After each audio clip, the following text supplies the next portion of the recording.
दोस्तों नमस्कार, मेरा नाम है अनूप आकाश वर्मा और आप देख रहे हैं द रिपोर्टर हिंदी।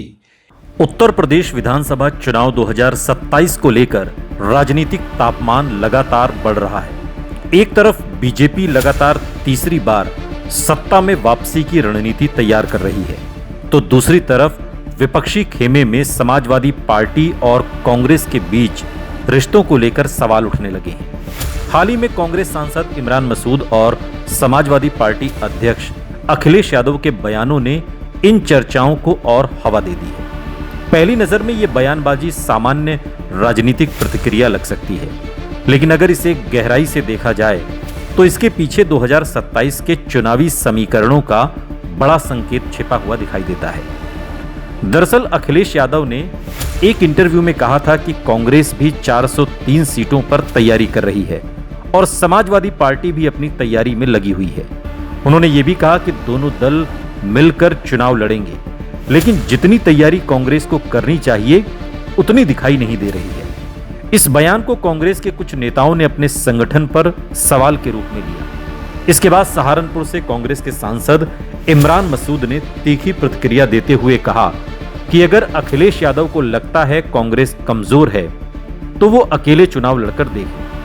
इमरान मसूद ने यहां तक कहा कि कांग्रेस सभी 403 सीटों पर तैयारी कर रही है और बिना किसी सहयोगी दल के भी चुनाव लड़ सकती है।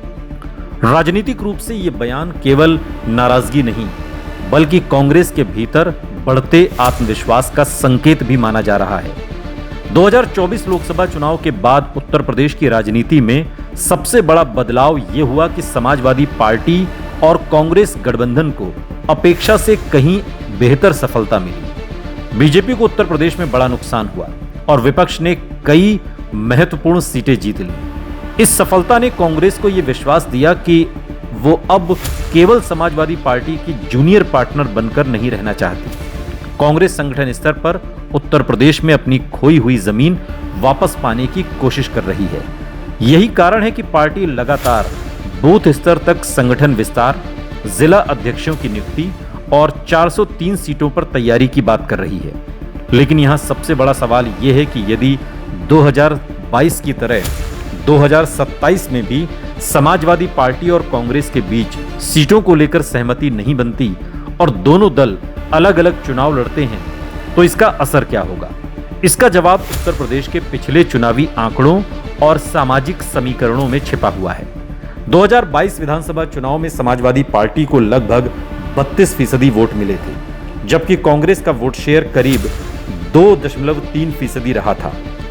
उस समय कांग्रेस बेहद कमजोर स्थिति में थी, लेकिन 2024 लोकसभा चुनाव में कांग्रेस का वोट प्रतिशत और प्रभाव दोनों बढ़ा। रायबरेली, अमेठी, सहारनपुर, प्रयागराज, बाराबंकी, सीतापुर और पश्चिमी उत्तर प्रदेश के कुछ हिस्सों में कांग्रेस ने अपनी मौजूदगी का एहसास कराया। यही कारण है कि कांग्रेस अब केवल प्रतीकात्मक भूमिका में नहीं रहना चाहती। यदि दोनों दल अलग अलग चुनाव लड़ते हैं तो सबसे बड़ा नुकसान विपक्षी वोटों के बंटवारे के रूप में सामने आएगा।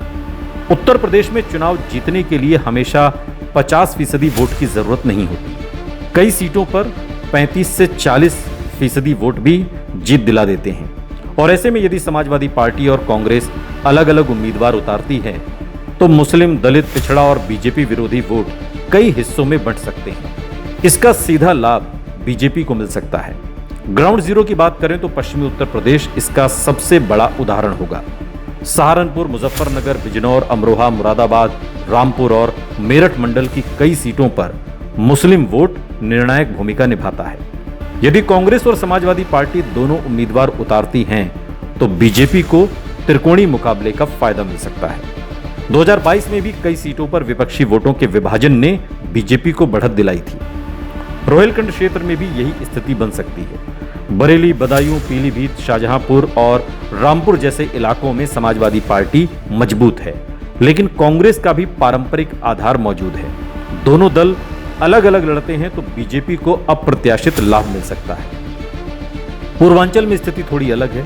यहां समाजवादी पार्टी का संगठन कांग्रेस से कहीं ज्यादा मजबूत है, लेकिन कांग्रेस यदि सभी सीटों पर उम्मीदवार उतारती है तो सपा के कुछ पारंपरिक वोटों में सेंध लगा सकती है। खासकर ब्राह्मण, दलित और शहरी शिक्षित वर्ग का हिस्सा कांग्रेस की ओर जा सकता है।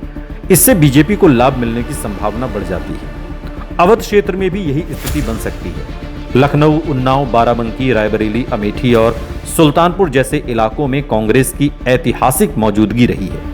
यदि कांग्रेस यहां पूरी ताकत से चुनाव लड़ती है तो समाजवादी पार्टी के लिए चुनौती बढ़ सकती है। हालांकि कुछ सीटों पर कांग्रेस बीजेपी को भी नुकसान पहुंचा सकती है, लेकिन व्यापक स्तर पर विपक्षी वोटों का बंटवारा बीजेपी के लिए ज्यादा फायदेमंद साबित हो सकता है।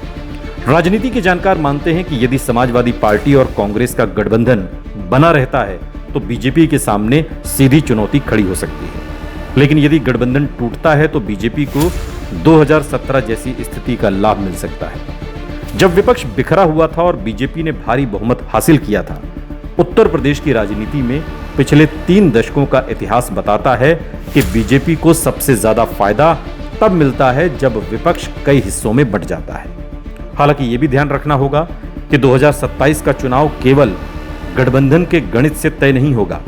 बेरोजगारी, महंगाई, कानून व्यवस्था, किसान मुद्दे, युवाओं की नाराजगी, महिला वोट बैंक, लाभार्थी वर्ग, जाति समीकरण, ये सब भी महत्वपूर्ण भूमिका निभाएंगे। यदि बीजेपी के खिलाफ मजबूत माहौल बनता है तो अलग अलग लड़ने के बावजूद विपक्ष कुछ क्षेत्रों में अच्छा प्रदर्शन कर सकता है, लेकिन सामान्य परिस्थितियों में गठबंधन टूटने का सबसे बड़ा लाभ बीजेपी को मिलने की संभावना ज्यादा है।